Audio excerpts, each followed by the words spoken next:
Hello students, how are you? कैसे हैं आप सब? Today I am going to start a chapter about narration. आज मैं आपको पढ़ाने वाली हूँ नरेशन के बारे में। आप समझेंगे कि नरेशन क्या होता है। बट फर्स्ट ऑफ ऑल, अगर आप नरेशन समझना चाहते हैं तो नरेशन समझने से पहले आपको समझना होगा कि टेंस क्या होते हैं, क्योंकि विदाउट टेंस समझे आप कुछ नहीं समझ पाएंगे। और आप अगर टेंस समझना चाहते हैं तो मैंने आपको इससे पहले टेंस की एक वीडियो बनाई है, जिसमें मैंने शॉर्टली बहुत स्पेशली बहुत इजीली तरीके से समझने वाली एक वीडियो बनाई है टेंस की, जिसमें आप बहुत बेहतर तरीके से टेंस को समझ सकते हैं। इसका लिंक मैं आपको डिस्क्रिप्शन बॉक्स में डाल दे रही हूँ और आप वहाँ से टेंस समझ सकते हैं अच्छे से एक बार। उसके बाद आप नरेशन समझेंगे तो आपको नरेशन बहुत अच्छे से समझ में आएगा। आज हम पढ़ेंगे नरेशन को बहुत इजी वे में, बहुत अच्छे से, जिससे कि हम आगे नरेशन को कभी नहीं भूलेंगे। आज नरेशन पढ़ेंगे और आज के बाद फिर हम सबको पढ़ाएंगे और आप भी सबको पढ़ाएंगे, जिससे कि कोई भी नरेशन नहीं भूलेगा और आप भी नहीं भूलेंगे। फर्स्ट ऑफ ऑल,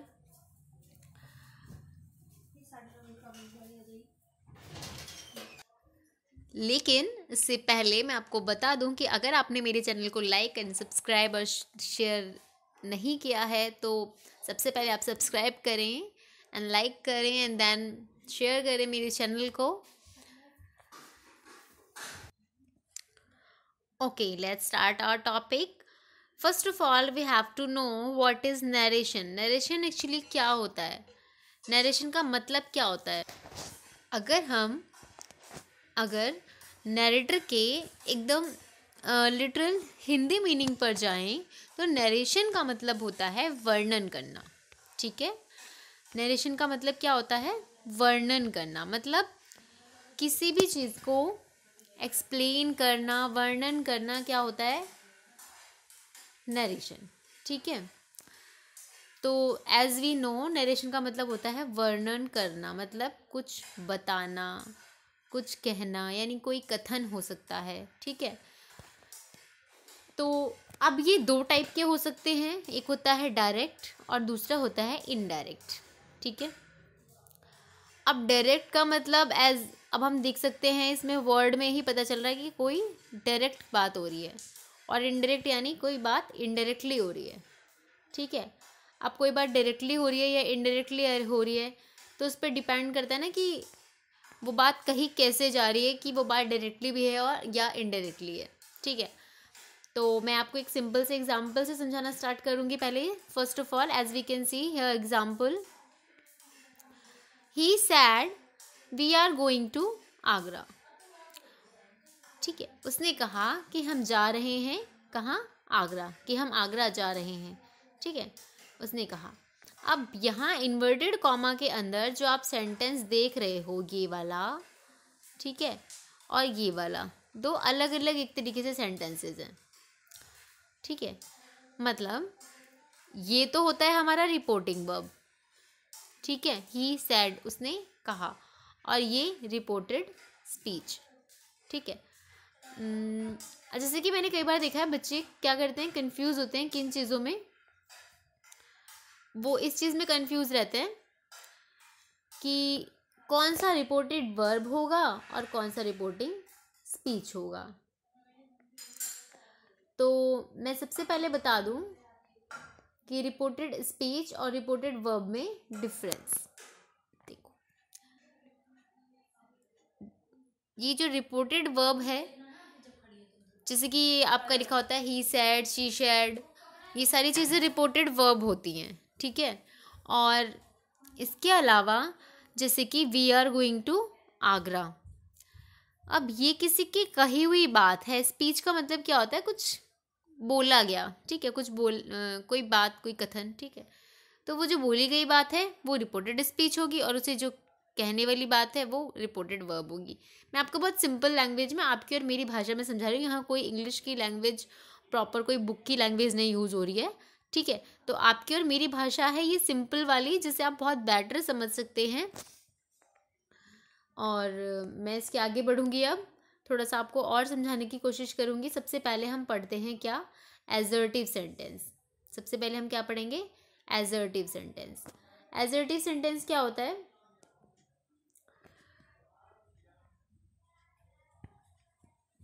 एजरेटिव सेंटेंस समझते हैं आप? एजरेटिव सेंटेंस इसके ना दो पार्ट्स होते हैं, जैसे कि हम कह सकते हैं एक होता है एफर्मेटिव, आपने पढ़ा होगा, और एक होता है नेगेटिव। ठीक है, इस तरीके से दो पार्ट होते हैं इसके। तो जो ये एजर्टिव सेंटेंस है इसका मेन मतलब, इसको जो हम चेंज करते हैं कभी भी डायरेक्ट से इनडायरेक्ट में, पहले मैं आपको यही सिखाऊंगी कि डायरेक्ट से इनडायरेक्ट में कैसे चेंज करते हैं। ठीक है, देन मैं आपको फिर समझाऊंगी ये कि ये आगे का इनडायरेक्ट और डायरेक्ट कैसे होता है, इनडायरेक्ट से डायरेक्ट में कैसे करते हैं।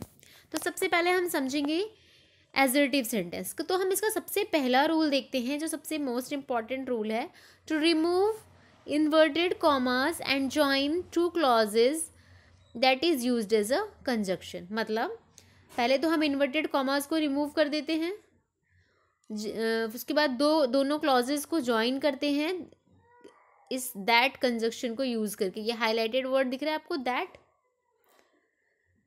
तो इससे हम क्या करते हैं, कंजक्शन दैट यूज़ करके क्लॉजेस को ज्वाइन करते हैं। ठीक है, नेक्स्ट क्या होगा आपका दूसरा rule, rule number second, if reporting verb is in present tense और future tense then the tense of reported speech will not be change. मतलब अगर रिपोर्टेड वर्ब प्रेजेंट टेंस में है या फ्यूचर टेंस में है तो जो टेंस रिपोर्टेड स्पीच का है वो चेंज नहीं होगा। मैं आपको थोड़ा सा और क्लियर कर दूं, जैसे कि वो ये कहना चाह रहे हैं कि अगर यहाँ पर जो रिपोर्टेड वर्ब है ये अगर प्रेजेंट या फ्यूचर में होती है, ठीक है, तो हम रिपोर्टेड स्पीच को चेंज नहीं करते। ठीक है, समझे आप? मतलब वो ये कहना चाह रहे हैं कि जो आपका रिपोर्टेड वर्ब है इस पे आपको फोकस करना है सबसे पहले। अगर ये प्रेजेंट या फ्यूचर में है तो हम रिपोर्टेड स्पीच को चेंज नहीं करते, और अगर ये प्रेजेंट या फ्यूचर में नहीं है तभी हम इसको चेंज करते हैं। ये हम आगे और अच्छे से क्लियर करेंगे। आगे देखेंगे हम, जैसे कि यहाँ पर हाँ एग्जाम्पल है, अब यहाँ पर भी आप बेटर समझ सकते हैं। जैसे कि he says they will go to the school. अब यहाँ ये प्रेजेंट में है, सेज लिखा हुआ है, ठीक है, सैड नहीं है, विल से नहीं है, यहाँ सेज है, यानी ये प्रेजेंट है। तो इसे हम एज इट इज चेंज कर देंगे, बस एक दैट यूज़ करेंगे कंजक्शन की तरह, और दोनों क्लॉजेस को, इस वाले क्लॉज को और इस वाले क्लॉज को हम जोड़ देंगे। कैसे, he says that they will go to school, मतलब they will go to school हमारा एज इट इज़ आ गया, इसके टेंस में कोई चेंज नहीं हुआ। ठीक है, ऐसे ही फिर हम एक और एग्जाम्पल देखेंगे। एग्जाम्पल नंबर 2, आई विल से दे आर ईटिंग मैंगो। मैं कहूँगा, ठीक है, अब यहाँ पर प्रेजेंट में था, यहाँ पर फ्यूचर में है, और दोनों ही कंडीशंस में हम रिपोर्टेड स्पीच को चेंज नहीं करते। I will say that they are eating mango, ठीक है, बस दैट कंजक्शन यूज़ हुआ, उसके अलावा सारा वैसे ही हमारा आ जाएगा, कोई टेंस में चेंजिंग नहीं होगी। अब हम आगे बढ़ें अगर, तो रूल नंबर 3 की तरफ बहुत ध्यान से समझते हुए और चीज़ों को, कॉन्सेप्ट्स को बहुत अच्छे से क्लियर करते हुए।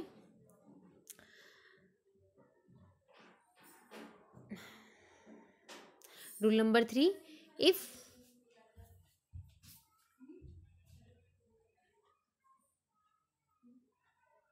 ओके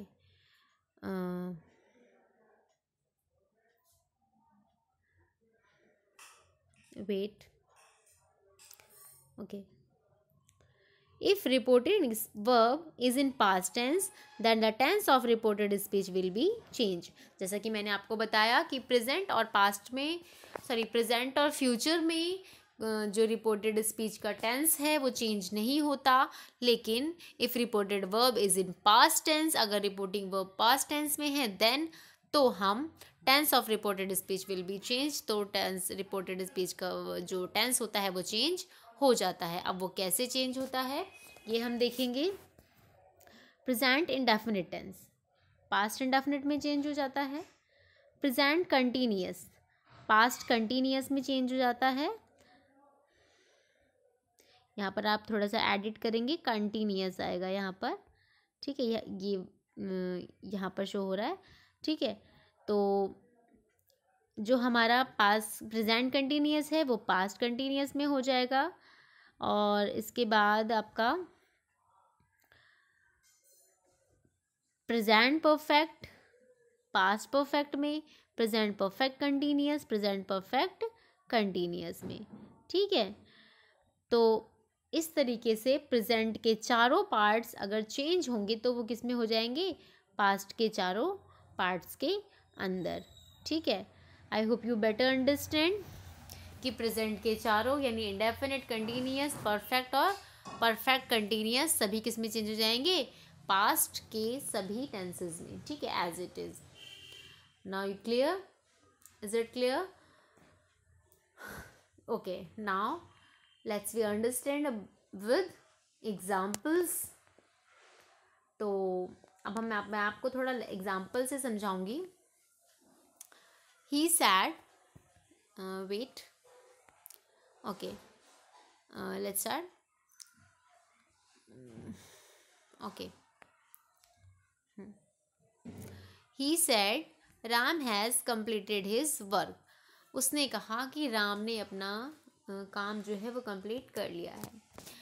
तो यहाँ पर क्या है, हैज़ लगा हुआ है। ठीक है, यहाँ पर हमारा पास्ट टेंस में था रिपोर्टिंग वर्ब। ठीक है, और जब रिपोर्टिंग वर्ब पास्ट में होता है तो हम चेंज कर देते हैं। और चेंज कैसे करते हैं, अब यहाँ पे हैज़ है तो ऑब्वियसली ये परफेक्ट टेंस है, प्रेजेंट परफेक्ट। तो प्रेजेंट परफेक्ट किस में चेंज होता है, पास्ट परफेक्ट में। तो हमने हैज़ की जगह क्या यूज़ कर दिया, हैड। और ही सेड के बाद कंजक्शन यूज़ किया दैट, और इन्वर्टेड कॉमर्स को रिमूव किया, और हमारा टेंस यहाँ पर इनडायरेक्ट स्पीच में रेडी है। आई hope you better understand, you can see the difference. Okay, next example number 2। He sad she is eating the food.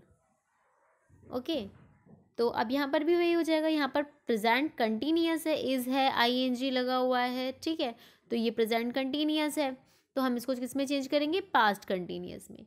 Was eating, is eating का क्या हो जाएगा, वॉज ईटिंग। और वैसे ही दैट कंजक्शन यूज होगा, ही sad, inverted commas remove हो जाएंगे। बाकी सारे रूल्स आपके जो हैं वो एज इट इज चलते रहेंगे। आगे आगे हम जो नए नए रूल्स सीखते जाएंगे वो हमारे नरेशन में ऐड होते जाएंगे। अब इसके बाद देखेंगे हम rule number 4। If reporting verb is in past tense and reporting speech is also in past tense, then tense of reported speech will be change। अभी तक हमने क्या सीखा कि अगर reported speech present में है और रिपोर्टिंग वर्ब present में है और फ्यूचर में है तो वो हमारा चेंज नहीं होता रिपोर्टिंग स्पीच। पर अगर पास्ट में है तो वो चेंज हो जाता है, प्रेजेंट का पास्ट में चेंज होता है। मतलब प्रेजेंट का कोई टेंस है तो उसे हम पास्ट के उसी में सिमिलर में चेंज कर देंगे। लेकिन जैसे प्रेजेंट इंडेफिनिट है तो पास्ट इंडेफिनिट में, फ्यूचर इंडेफिनिट है तो प्रेजेंट कंटिन्यूअस है तो पास्ट कंटिन्यूअस में, प्रेजेंट परफेक्ट है तो पास्ट परफेक्ट में, प्रेजेंट परफेक्ट कंटिन्यूअस है तो पास्ट परफेक्ट कंटिन्यूअस में। लेकिन अब वो ये कह रहा है कि अगर रिपोर्टेड वर्ब और रिपोर्टेड स्पीच दोनों ही अगर पास्ट टेंस में हो तो हम क्या करेंगे। तो आपका जो पास्ट इंडेफिनिट है वो पास्ट परफेक्ट में चेंज हो जाएगा, जो पास्ट कंटिन्यूअस है वो पास्ट परफेक्ट कंटिन्यूअस में चेंज हो जाएगा। I think you better understand. मतलब जैसे कि हमारे 4 टेंसेज होते हैं। फर्स्ट होता है पास्ट इंडेफिनिट, दूसरा होता है पास्ट कंटिन्यूअस, तीसरा होता है पास्ट परफेक्ट, और चौथा होता है पास्ट परफेक्ट कंटिन्यूअस। तो हम ऐसे याद कर सकते हैं कि फर्स्ट वाला थर्ड में चेंज होता है और सेकंड वाला फोर्थ में चेंज होता है। क्लियर है, मतलब फर्स्ट वाला थर्ड में चेंज होता है और सेकंड वाला फोर्थ में चेंज होता है। ठीक है, आई hope you understand. Okay, now अब आपको ये समझ में आ गया कि जो पास्ट के फर्स्ट वाला होता है वो थर्ड वाले में चेंज होता है, और जो आपका सेकंड वाला है वो फोर्थ में चेंज होता है। Now is it clear? Okay, let's move on. But there is no change in past perfect tense and past perfect continuous tense। मतलब जो पास्ट के फर्स्ट और सेकंड वाला होता है वही चेंज होता है, आपका जो थर्ड और फोर्थ वाला है वो चेंज नहीं होता। ठीक है, यानी कि पास्ट परफेक्ट और पास्ट परफेक्ट कंटिन्यूस चेंज नहीं होते। क्लियर है? Let's understand with examples.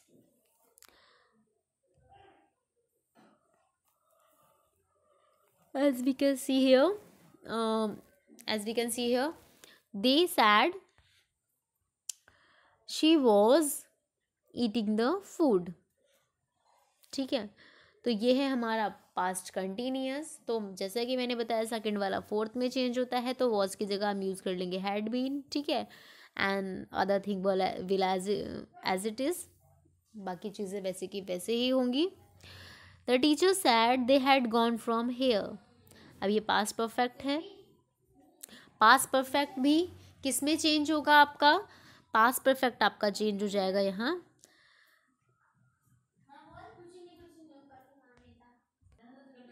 Yes ये चेंज नहीं होगा। आपका जो पास्ट परफेक्ट है वो चेंज नहीं होता, क्योंकि मैंने आपको अभी बताया कि जो थर्ड और फोर्थ है वो आपका चेंज नहीं होता। तो ये पास्ट परफेक्ट है, तो ये चेंज नहीं होगा, एज इट इज़ आ गया। ठीक है, क्लियर है इतना? क्लियर है ना आपको? Okay, let's about rule number 5. If reporting verb is in past tense and reported speech has universal truth, the name of historical building, place, the habit, then the tense of reported speech will not be changed. Means we can understand about this. मतलब जो reporting verb है अगर वो past tense में है, ठीक है, और या रिपोर्टेड स्पीच कोई यूनिवर्सल ट्रूथ है, ठीक है, या नेम ऑफ हिस्टोरिकल बिल्डिंग है, कोई किसी हिस्टोरिकल बिल्डिंग या किसी प्लेस का नेम है, हैबिट है, कोई आदत है, तो क्या होता है जो रिपोर्टेड स्पीच है वो चेंज नहीं होती, किसी भी टेंस में चेंज नहीं करते, वो जिस टेंस में है वो उसी टेंस में रहती है। ठीक है, उसका टेंस हम चेंज नहीं करते। I hope you better understand. Let's understand with examples. Okay, he said the sun rises in the east. मतलब अब ये एक यूनिवर्सल ट्रूथ हो गया कि सन जो है राइज होता है किस में? ईस्ट में। ठीक है, तो ये यूनिवर्सल ट्रूथ है, तो इसे हम चेंज नहीं करेंगे। He said that the sun rises in the east. Okay, after that next example, she said the Taj Mahal is the one of the 7 wonders. अब ये भी एक यूनिवर्सल ट्रूथ है कि जो ताजमहल है वो एक 7 वंडर में से एक है। ठीक है, तो इसको भी हम ऐसे चेंज कर देंगे, she said that the Taj Mahal is one of the 7 wonders. Clear है? मतलब जब भी इस तरीके की बात आती है, कोई हैबिट हो, कोई आपका ये हो, किसी बिल्डिंग का नेम हो या कुछ और हो, तो उसमें क्या होता है? आपका चेंज नहीं होता। क्लियर है? टेंस को हम चेंज नहीं करते। ओके, नाउ लेट्स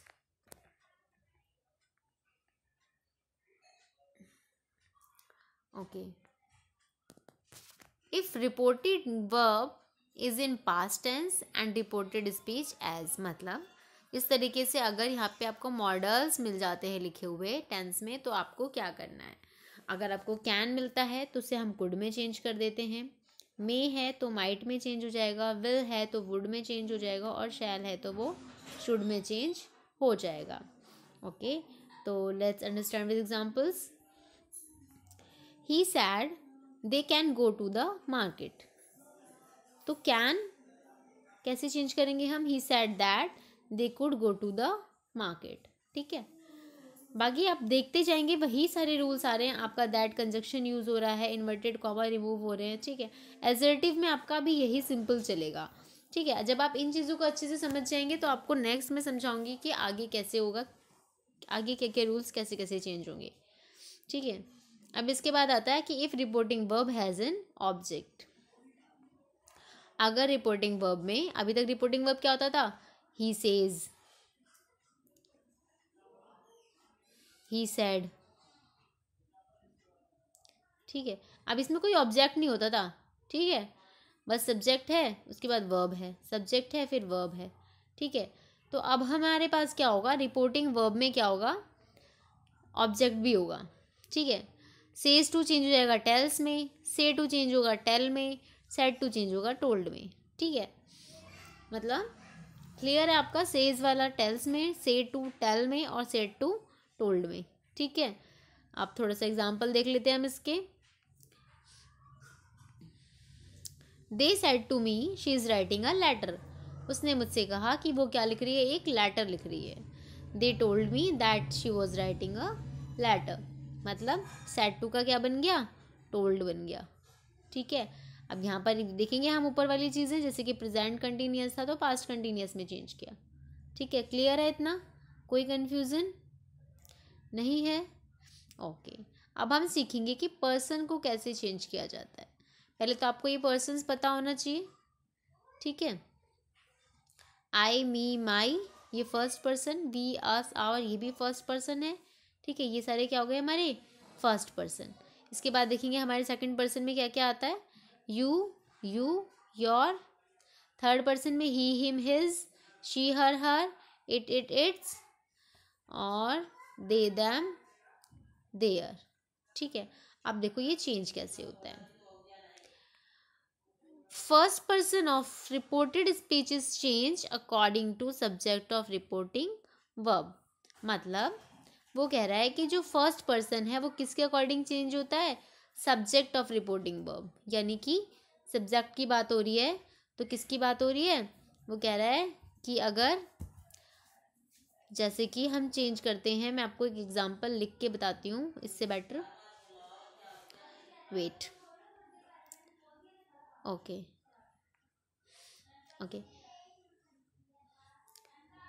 he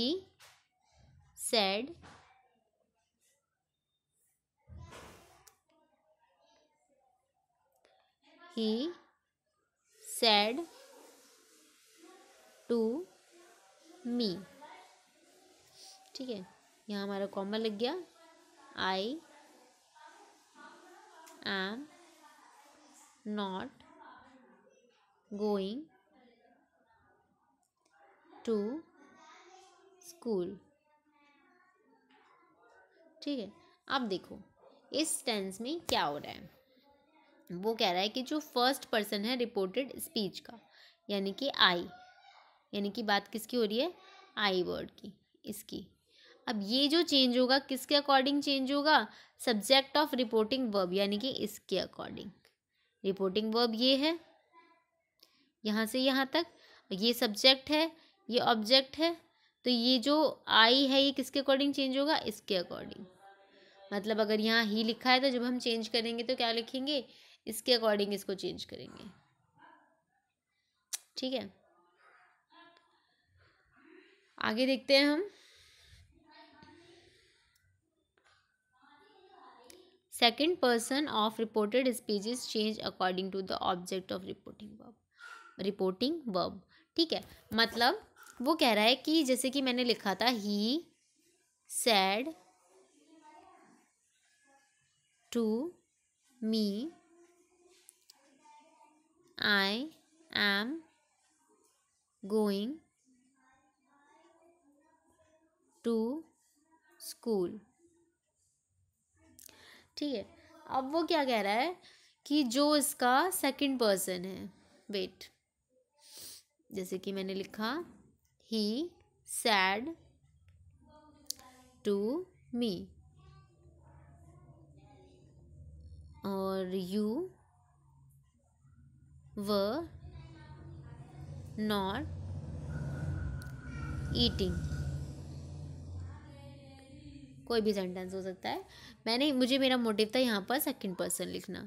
ठीक है, तो जैसे कि मैंने यहाँ सेकंड पर्सन यूज़ किया है, तो जो सेकंड पर्सन है रिपोर्टेड स्पीच का, वो किसके अकॉर्डिंग चेंज होता है, ऑब्जेक्ट के अकॉर्डिंग। ये ऑब्जेक्ट है हमारा, ये सब्जेक्ट है, तो जो फर्स्ट पर्सन था वो सब्जेक्ट के अकॉर्डिंग चेंज हुआ था, सेकंड पर्सन ऑब्जेक्ट के अकॉर्डिंग चेंज होगा।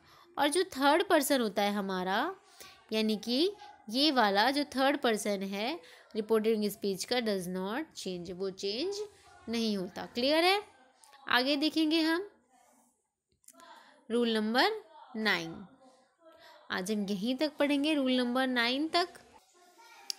There are particular words while making indirect speech they are changed. Sorry, यहाँ पर चार्ज नहीं है, यहाँ पर चेंज्ड है, एन आएगा। ठीक है, अब देखो कैसे चेंज होता है वो। दिस का दैट हो जाता है, दीज का दोज हो जाता है, टुडे का दैट डे बन जाता है, यस्टरडे का द प्रीवियस डे में चेंज हो जाता है। ठीक है, आप इन सभी नोट्स को नोट भी कर सकते हैं, it's very important for you, जिससे कि आप कभी नहीं भूलेंगे। उसके बाद आपका चेंज होगा ये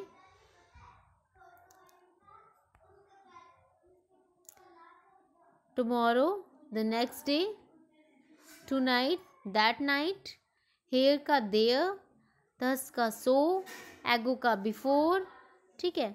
इसके बाद द लास्ट वीक,